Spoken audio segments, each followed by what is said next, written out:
Yeah. All right. All right, we're going to start now, Professor Bauer. I'd just like to ask you your name and where you're from, etc. My name is Felix Bauer, and I was born in Vienna, Austria. Do you want the date also? Sure. The 2nd of January 1914. And I lived there with my parents, Rudolf and Risa Bauer. And I studied in Vienna on the technical university, and then on a graphic school where I had my master's degree from. What else do you want to know? Okay. Well, before we let's go back just a little. Okay. Before your university education, your Yes. college education. What sort of neighborhood did you live in Vienna? Was it a Jewish neighborhood? Oh, no. It wasn't. No. Okay. Sorry to say, my parents were completely assimilated Jews. We had very little to do, as a matter of fact. Many in our families were not Jews, in my white family. We lived in the outskirts of Vienna somewhere. Near the Vienna woods, perhaps? No, Another not direction? that far. Uh-huh. Near the, does anybody know here? Yeah. Near the Gürtel, that is the outside ring around the outer city. ring. Yeah. Uh-huh. So was your family middle class then? Would you say? Middle Yeah. class, yes. My father was a cashier at a large bank in Vienna, and my mother just stayed home, cared for me. Yeah. And so having grown up in a very assimilated family, were you aware of anti-Semitism, and how were you made aware of it? Very much.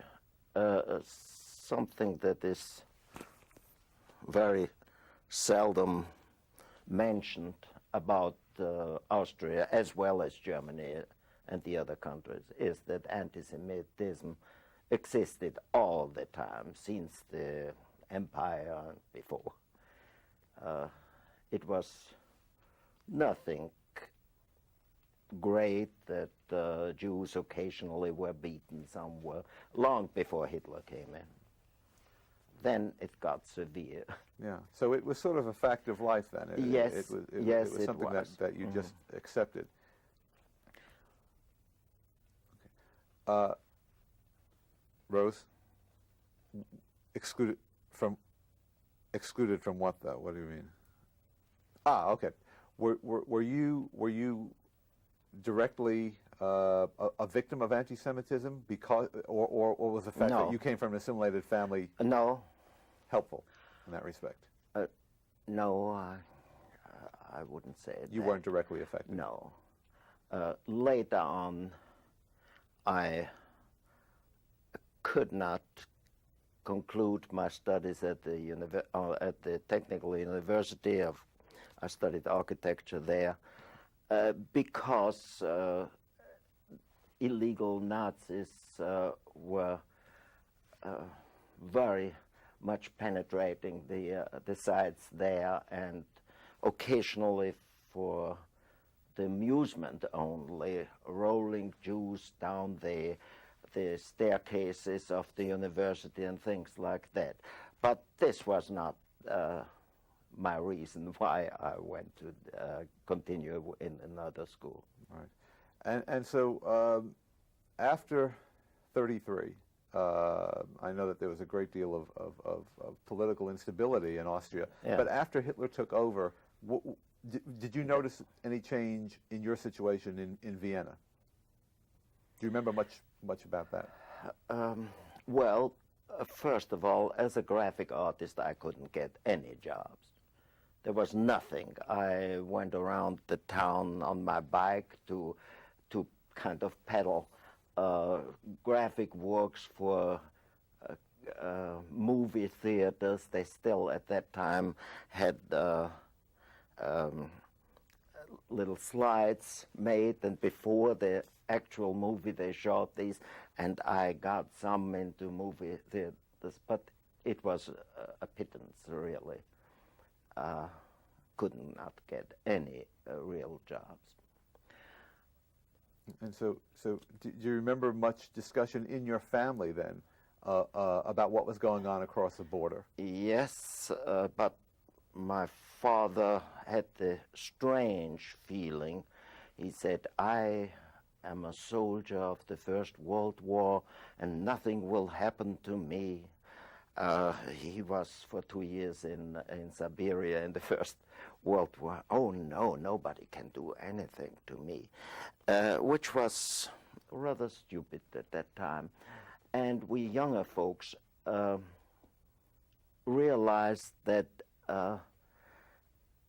we had to sever ourselves from the country because there was no way the accidents of killing people became more severe every day. So we tried to get out of it. And so, can you tell us what you remember about the Anschluss, and perhaps even what was leading up to it? Was it a very was it a time that you knew that you pretty much knew what was going to happen? It was a foregone conclusion. Austria had a very large membership of illegal Nazis at that time. And I knew from my Christian friends that it grew tremendously. The reason that Austria was so ready for Hitler was that we were in a tremendous depression. About half the people had no jobs. They lived on handouts, and it was just the right time for somebody who would promise people everything, jobs and money and the greatest things. So everybody was ready. You are familiar with the interim government of Dollfuss and Schuschnigg, these things, but they came to naught because it was ridiculous. So you would say that in your recollection, most people were just waiting for the inevitable. And ready for it. Yeah. Yes. Do you remember the actual day of the Anschluss? Yes, I do recall it, but I was at home and I was not there at the Heldenplatz, it's called, where Hitler spoke, out of obvious reasons. I recall that, and from that moment on, when I say we, a few friends of mine and I tried hard to get the passport to get out of the country. We stood, I would say, for about 2 weeks, every day in line where passports were given out. There were always other excuses. There were literally thousands of people waiting for passports. They were all shoved aside and nothing happened. I never got one. So finally, one day we decided we have to get out and went illegally over the Swiss border. Even before that happened, were there discussions with your friends and fellow students and your family about where you would go? Yes, I told my parents where I will go, and Where did you want to go? Where would you look to go if you could? I was probably the only Jew in Vienna who had no relatives outside Vienna. We were a large family. But all in Vienna. But all in Vienna. We had nobody, and you couldn't ask anybody in America to sponsor money. Yeah.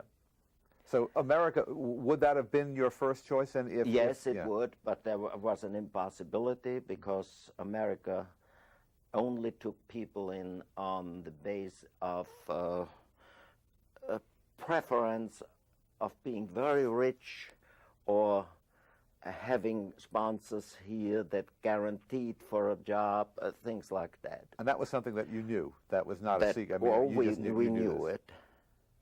What kind of after Hitler made his speech and after it was a fait accompli, what did your parents did their attitude change then? No, they understood fully that I want to get out, but they still had the hope either that I could get them out later on or that nothing will happen to them, which was ridiculous.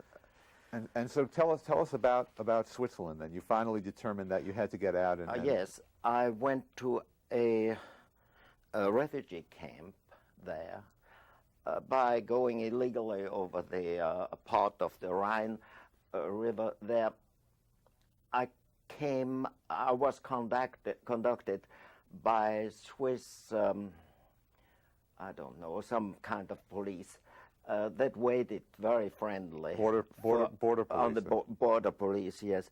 Waited for us and immediately calmed us down. We are friendly to you. We haven't heard such a thing for 2 years.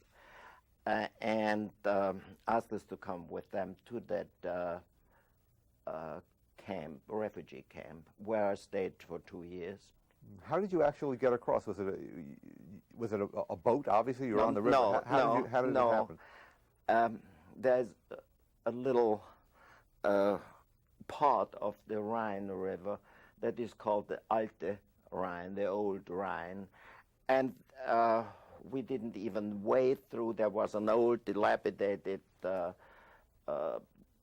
bridge there. So you walked across. We walked so shallow. across, You were able to walk across. By the way, we went from Vienna by train to Feldkirch and then to Hohenems, and there we went out and went through the customs procedure there. You were able to do that. Yes, there were some Austrian customs officers who looked into our belongings. They were fantastic. I went with one set of underwear and a camera, and it was different at that time. It was about $10 to Switzerland. That was it. That was it. What month was this in '38? Oh my!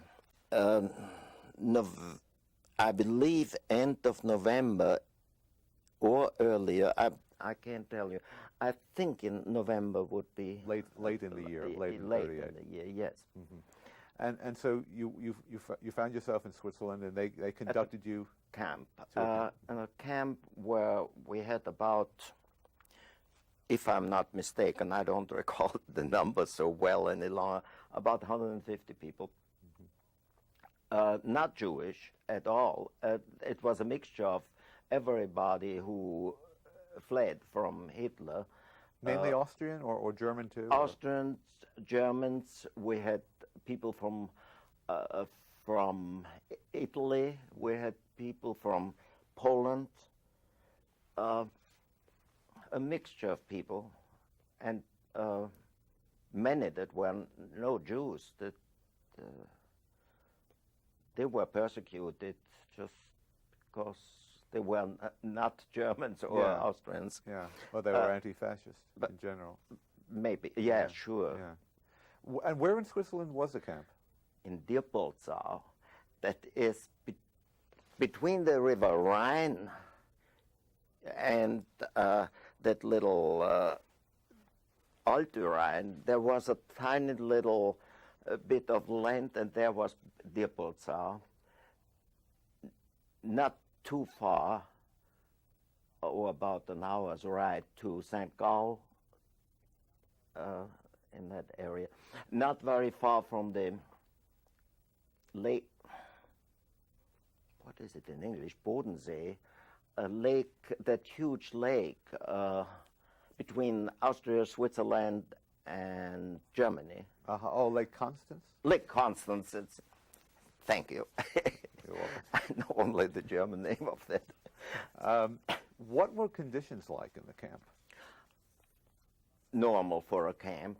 We did not suffer. We got food. We got each a cot to sleep on, and the main thing was we were not allowed to work in Switzerland or make money. And a bunch of so many young people, many coming out of the educational systems, wanted to do something. There was nothing to do. So we installed all kinds of possibility to make the people work, like theater performances and adjusted their kind of a music appreciation course. That is my field also. And so in order to make the people do something. Were people generally, how would you characterize the atmosphere there? Were people anxious? Were they? I would, without being offensive, most of them were non-educated, younger folks. We were a few handfuls of people who had a college or university education. And therefore, we felt that it's necessary to do something with them. There were people, for instance, who wanted to learn manual labor. We had a shoemaker there who taught them how to make shoes. We had a tailor there who taught that. It was a desperation education.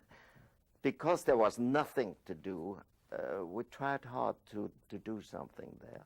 Where did people feel, or where did you, or the people that you knew there, where did you feel you were going from the camp? I had no idea. No idea. Many had relatives in Australia, some in America, some in some African country even, and they tried hard through the consulates and so on to get going further. I had no possibility. Did people get out that way? Oh, yes, some, very few, and it was a long process. And only those who actually had family in these places then? Or friends who guaranteed that they were no burden for the respective country. Yeah. When this takes you through, you were there 38, 39. 2 years Yeah. I was there. How much did you hear? I mean, did you get newspapers? Yes, and yes. you heard Whatever the radio whatever the Swiss had, we were. Yeah. The Swiss were friendly to us, Yes. and did anything that they could. And for so you us. were well informed about. Oh yes, oh yes. Do you remember? Do you remember your reaction when the war actually began? Oh yes, we had a very mean reaction when I think back now. For instance, we could go up a hill and see the British bombers bomb Friedrichshafen and parts on the Lake Constance there, and we were delighted like children would be. Bad reaction, but. Yeah. So the war began, and did you notice a change once the war began? Did anything change in the camp? Nothing. No, at that time every normal person knew that there will be war and that the Swiss were a peculiar people, good people, but peculiar. And they constantly say, oh, they don't dare, Hitler doesn't dare to come over. We would shoot them down like anything. Frankly, Hitler would have needed a few airplanes and in a few hours would have had that Zurich and all the others. Were you in touch with your parents during this period? Yes, we could ride, and I had, before, my father and I made up a kind of a code which became the messages became worse and worse as everything developed there. They were hungry and couldn't get anything to eat, so I sent packages from there already, and many, many more later on in the Dominican Republic. I knew that he was in forced labor at the Erzberg, that is an iron ore mountain somewhere in Styria in Austria, where the laborers had to carry off from the outside the ore. And then later on, they were sent both to first to Poland, somewhere into a labor camp, whatever they called labor camp there, and from there to Theresienstadt in Czechoslovakia, where they were gassed. When did you actually find out what had happened to them? Actually, I got a letter from, I cannot read it, it's Czech, and it says that Rudolf Bauer on that date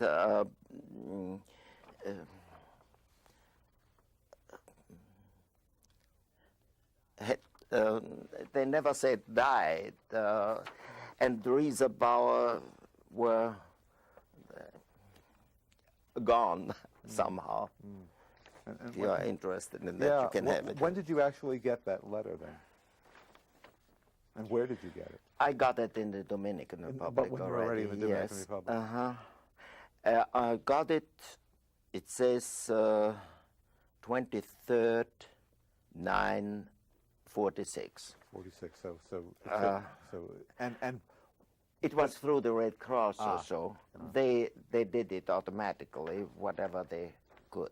when did you actually lose touch with your parents? When was the last you heard from them? Do you remember? In the Dominican Republic, I still got letters from a concentration camp and sent them care packages. I made in the Dominican Republic $3 a month, and I sent care packages from there. That has nothing to do. Whatever we needed was there. It was so cheap at that time that I could afford it.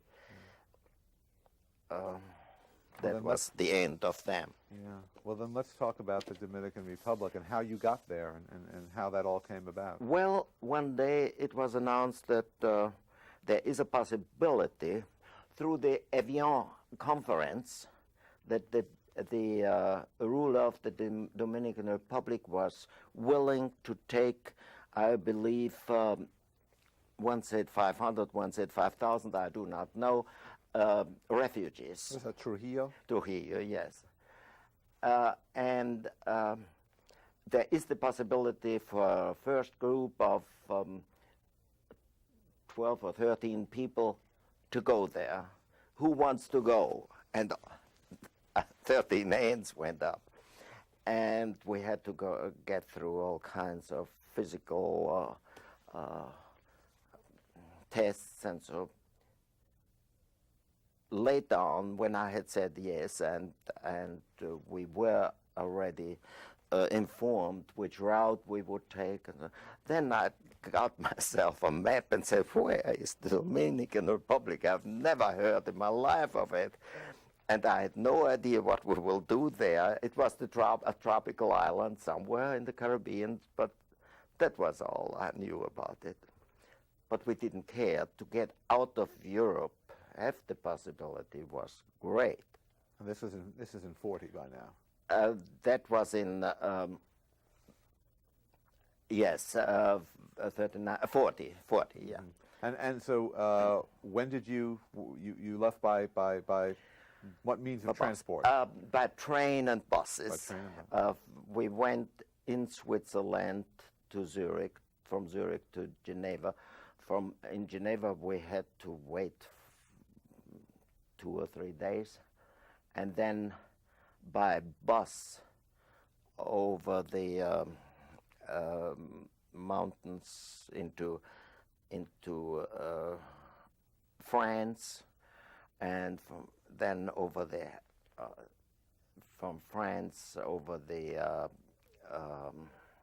Spanish Oh, the Pyrenees. Pyrenees into Spain. We came to Barcelona and took a train from Barcelona to Madrid, and then from Madrid another train to Lisbon. What a journey. Spain at that time was right after a civil war, as you know. It was the most downtrodden, the most dirty, the filthiest country I've ever seen. But because of the civil war, there was no house that we saw that was in one piece. It was all shot to. The people begged in the streets, and the conditions were just plain horrid. Coming to Lisbon, we thought we are in heaven suddenly. It was clean, it had a normal life. We were getting into a hotel there. Later on, I found out that an American refugee committee arranged all that and paid for it. It was called Joint. I cannot tell you exactly what the Jewish Organization of International. I don't know what it meant. The relief organization. What? A relief Yeah, organization. yeah. How long were you in Lisbon? In Lisbon, 1 week. 1 week in Lisbon. We had a great time. So did you feel that it was something miraculous to be in a place that was normal then? Oh, no war? yes, Yeah. and a place with civilization. We went to a concert there. It was a time when they had a fair, a local fair, but a very good fair with lots of, I recall, pre-Columbian excavations or something like that. And we were in seventh heaven there. Though nobody cared for us, only we had to wait for a boat. Yeah. That's all. Yeah. And so you got the boat was ready. Yes, the boat to New York. Mm-hmm. And do you remember what flag was it sailing under? The ship. What nationality was it? Do you remember? a Greek boat. A Greek. Neos Hellas was the name of it. But it was under, I believe, Canadian flag. Don't take my word, that's what I can barely remember. And in about 5 or 6 days, we were in New York. What sort of was it? What was the journey like from Lisbon to New York? Great! Yeah. In a boat, a cruise. Yeah. And to us, everything where we were not harmed and where we had food that we wanted and, pardon me, where we had bathrooms, that was great for us. Do you remember your first reaction when you sailed into New York Harbor? Yes, it was a very joyful one, but we were put directly to Ellis Island still. Yeah. And even that wasn't bad. The food was excellent, and every day to have new bedspreads, it was something unheard of for years for us. Did you soap? Yeah, little things that we take for granted. Yes. Yeah. Do you remember your feelings when you saw the Statue of Liberty? Was there any anger involved? Did you feel bitter in any way? No, we cried. You cried, yeah. But you didn't. No. We knew that America doesn't want us. Actually, that it was one of the, I believe, 15 or so countries that wouldn't accept us. But we overcame that. Yeah. And from there we went by boat after 1 week in 1 week at in Ellis Island. Ellis Island, by boat to San Juan, Puerto Rico, and then the Dominican Republic. The boat went only like this all the time. It didn't go directly to the Dominican Republic. Did you speak a word of Spanish when No, you landed on the none. And in about 3 months of very, very intensive study of the language with a teacher who was excellent, we could understand the natives, and we could start to study more to understand the language. What were your first impressions of the Dominican Republic? Dominican Republic? Yeah. Well, to us it was an Eden, certainly it was paradise, because none of us has ever been in a tropical country, and it was so beautiful. It's unbelievable to ride a horse through about 4 miles of orchids from both sides hanging down there all year long. It was a kind of paradise. Was it in Santo Domingo where you were? Pardon? Were you in Santo Domingo? No, not in the capital. We were in the north, in Sosúa, and there a settlement developed with our muscles. Everybody who could help in one way or the other helped. I could help only with making maps and building houses. I was the chief architect there, wooden structures only. And it developed in a quite interesting way. There were a few people who knew something about cows, so cows were brought in, and developed a milk and cheese industry, which still exists there, by the way. Yes, it is the largest of the country now. The idea coming from America was to try out if white men in the tropics could become farmers. And that failed to a great extent because in Vienna, besides concrete in the streets, I have never seen anything coming out. I've never stuck anything into the ground that came out again. It was a completely new experience. We tried everything. We tried bananas, which flourished, certainly, and we, as an example only, planted tomatoes, which were a disaster because they grew so fast. At the moment when they were getting red, you didn't have enough hands to get them, to pick them. They just rotted, most of them. So this is an experiment. It was an experiment. It was an experiment. In turning urban people, city people into farmers. Yes. How many people were involved in this plan? Approximately, do you remember? I believe my wife will know more about that out of one reason. She was the only nurse there.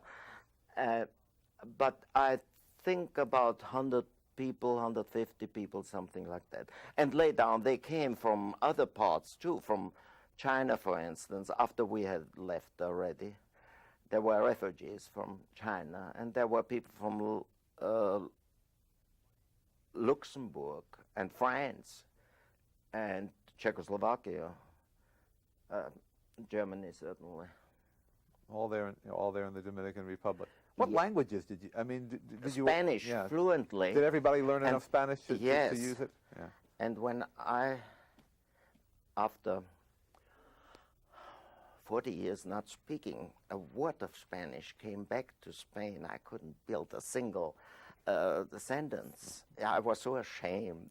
I taught there for 3 years. The last 3 years I taught in the public schools there, only Spanish, to the kids of the refugees as well as the natives there. They came and we had a good time with them. Did a town ever actually arise then? Did It become was a no town? town, it was a small village, and it still is there. It is a kind of a resort by now. Other people invested in hotels and so, and it's a very beautiful little resort village. And as you mentioned your wife, and we'll talk to her in just a minute. But how and when did you meet? My wife, in the Dominican Republic. In this settlement? In the settlement, yes. Ever heard of how much Austrians love Germans and Germans love Austrians? Yeah. It's terrible. Not at all. Not at all. We really, the Austrians hated the Germans throughout history, and whenever they could, they knocked each other over the head in one war or the other. And we met there and got married. Strangely enough, we are still together after 49 years. 49 years. So you were married in 43? Yeah. And we had our son there, and our daughter later on is an American. She was born here. As the war, as you were there and the war was continuing, did you feel that you were going to remain? How did you feel? Did it feel permanent? Did you ever feel that was going to be it, that you were going to be living in the Dominican Republic? No, there was one thing lacking completely for me, which I could not stand, and that was any cultural involvement. It was only what we could offer to that little settlement, but there was nothing else. And I'm a strange guy, I cannot stand that. And I tried to get out, but there was, again, no possibility. My leaving the Dominican Republic is a fairy tale on itself, which I don't know if you are very Yes, we're interested. Sure, absolutely. Tell us about it. We had, no, let me go back. I organized a choir there of non-musicians, most of them, with the exception of two, couldn't read music. And we performed, and it was a pretty good little amateurish choir. And once there came to that performance an American author, I forgot his name even at the moment, who was on vacation there. He wanted to stay there for a few days, but he began to love the country and stayed several months there. And after the performance, he asked me, Mr. Bauer, how come you are here? Why don't you teach in America? Why don't you get over there and do something? And I explained to him that I had nobody, there's nobody to adopt me. And he said, who was your teacher in Vienna? I said, you wouldn't know him. He went, as far as I know, to Australia. So he said, give me his name. Who is he? And I told him, Ernest Karnitz. That was after Alban Berg's death. I was in his classes. He said, Ernest Karnitz. Wait a moment. He took out, this is his address. He's my neighbor in Los Angeles. Please write him if he cannot do something for you. Fairy tale. It's amazing. So I did, and he was the head of the music department in Erskine College in South Carolina for 4 years. And when he left for California, the president seemingly promised him he will do whatever he can for him. And he wrote the president and said, I have a guy here he lives in the Dominican Republic. He wants to come over. He's a teacher of music and the art. Would you engage him? And he did. And The in rest is history. 46, I was in Due West, South Carolina, in a college. From the Dominican Republic to Due West. By the way, the Dominican Republic has only given 2 visas on non-quota basis in the entire existence of the Dominican Republic. One was before me, somebody who went to a theological seminary, I don't know him, and I was the second one, and nobody of my friends there believed that in 14 days we were gone. They thought I was lying, and we were for years and years applying for that. So that's my fairy tale. And so you've remained, and then there you've been ever since. Ever since, yes. Did you speak English then before you came, or did you have to Only learn it the way you school spoke Spanish? English, whatever I had in college, school English, and for 2 years I learned all my English from my students, whom I begged, please, whatever I say wrong, correct me immediately, and they did. And from motion pictures, we went to the movie once a month to a motion picture, and I listened to that thing. And music was your subject then? Pardon? You taught music when you came to music to and Erskine. art. Music and art. And art, because I'm such a strange hybrid. Studying music, I taught only the theoretical subjects in music, harmony and counterpoint. And they needed it there by accident. And you liked the place from the beginning? You bet. It's a great little college. Well, that's quite a story. Okay. Is there anything else that you would like to add, or any other statement that you'd like to make about your experiences, or anything else you'd care to say? I can talk for the next 6 hours if you want me And to. it'd be If you have that much and it film would be here. very interesting too. But No, I think that's about all. okay, let me find out from. Okay, I think we're okay. Good. So we'll come and.